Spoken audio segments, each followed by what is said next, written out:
Greetings and welcome. We are here for a real brief tutorial in AP English on Coleridge's Rime of the Ancient Mariner, the place to start.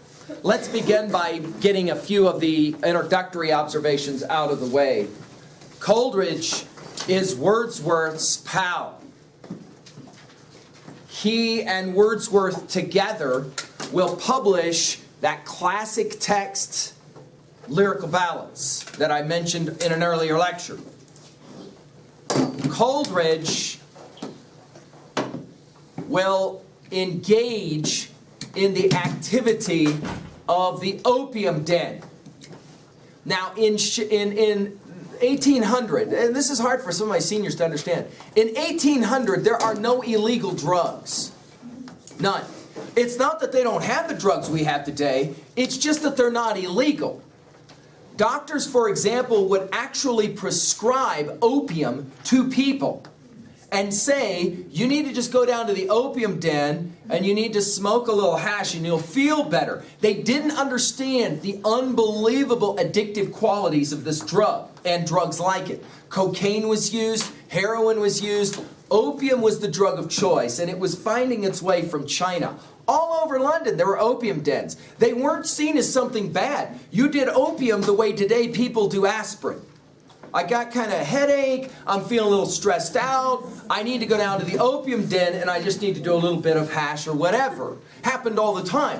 But if you had pain, for sure doctors would prescribe this, and Coleridge becomes an opium addict, all right, because of some back pain and that kind of thing.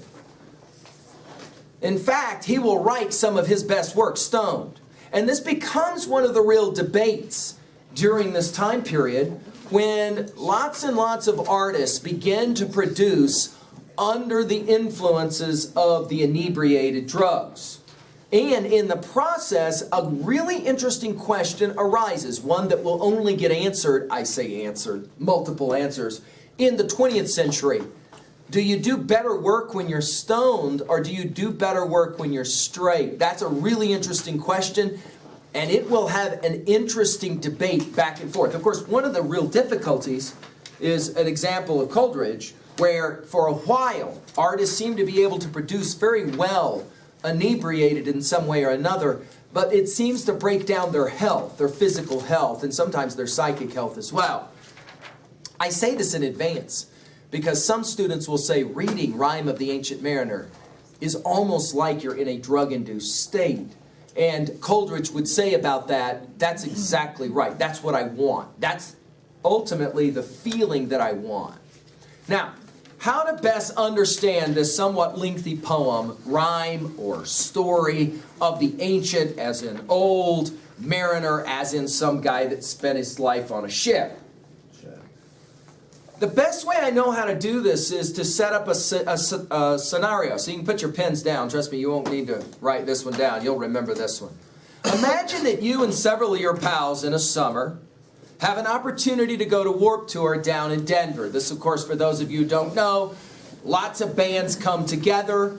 They put them up on a stage, and you and several of your pals have tickets. You're running a little bit late. It's in downtown Denver. You find yourself a parking spot, but it's quite a ways away from the venue. And so you and your buddies are going towards the venue, walking as fast as you can. As you get closer to the venue, you actually can hear one of the first bands for the Warped Tour warming up. And your buddies say, come on, this is going to be great, let's go. When all of a sudden, somebody grabs you by the arm. You're on the streets of Denver.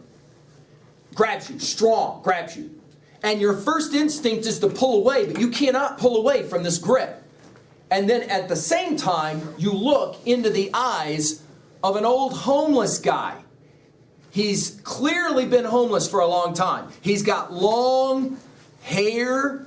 He's wearing like an army jacket type thing. He smells, he reeks of urine, and you're just like freaked totally out. And you try and grab away again, but then you look in his eyes. And the minute you look in his eyes, this weird thing happens, where for a split second you just kind of go almost limp. It's almost like he's hypnotized you right away. And then he speaks. He's got rank breath. And he says, I got to tell you a story.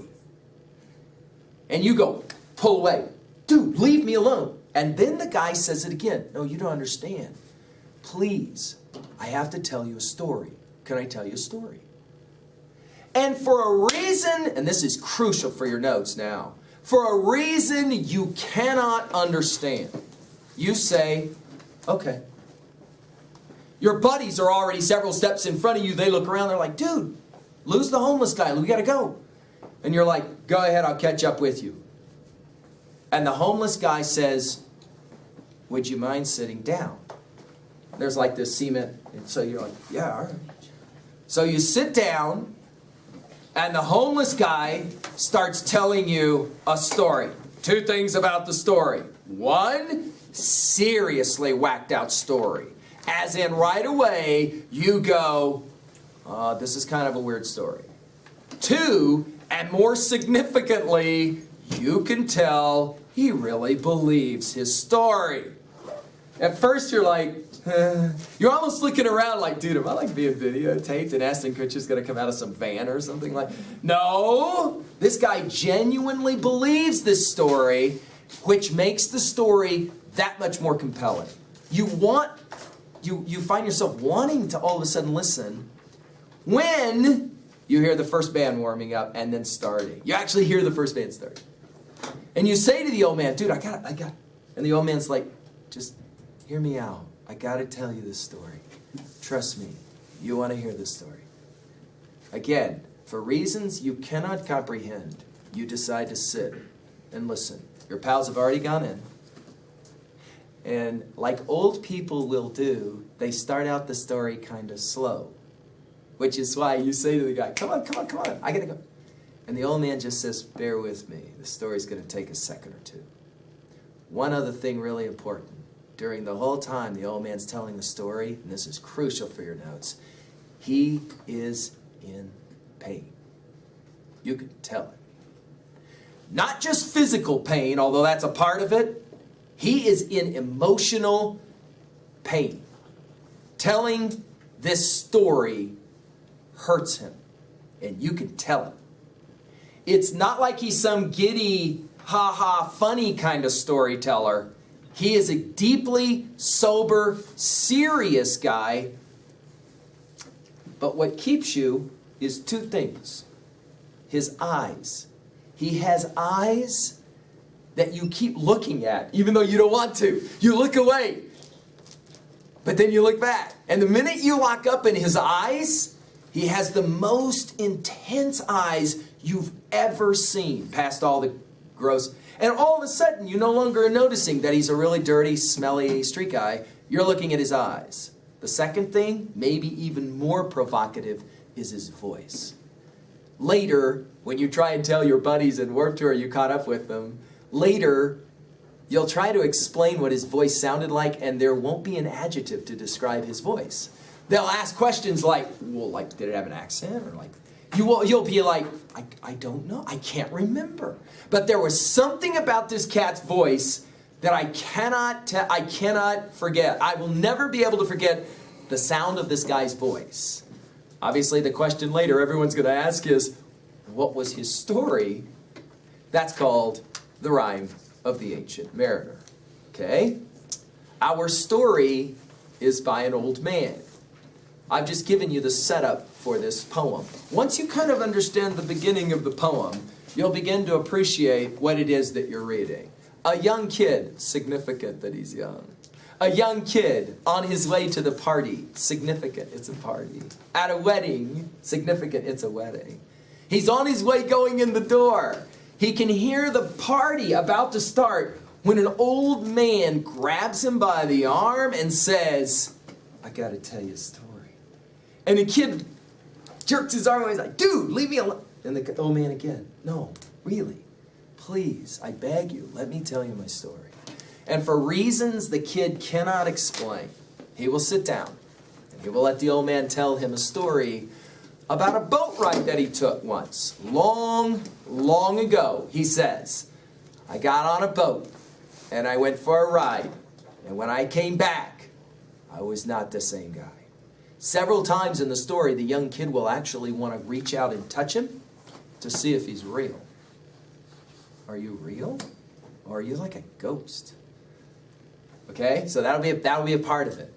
The old man's story will be of 3 parts. Part 1, the beginning of the story. We went on this boat ride and we went out into the ocean, and there was this bird, a huge albatross that followed us. And on a joke, I shot the albatross and killed it with my crossbow. Part 2, we hit in the South Pacific what's often referred to as the doldrums, when all the wind goes away and all the currents in the ocean go away, and our boat set in the middle of the ocean for weeks on end, not moving. We're in a time when boats only move by wind, with the sails, right? Well, when that happens and you hit the doldrums, dude, the only thing you can do is sit and wait for the winds to start up and pray you don't run out of water and food. Because once that happens, it ain't a pretty picture. Wind doesn't come, and it ends up being brutal. Part 3, how he gets back home. That's the freaky part. Come back tomorrow, and we'll work with this one. My assumption is that you'll have read it by tomorrow. Thank you.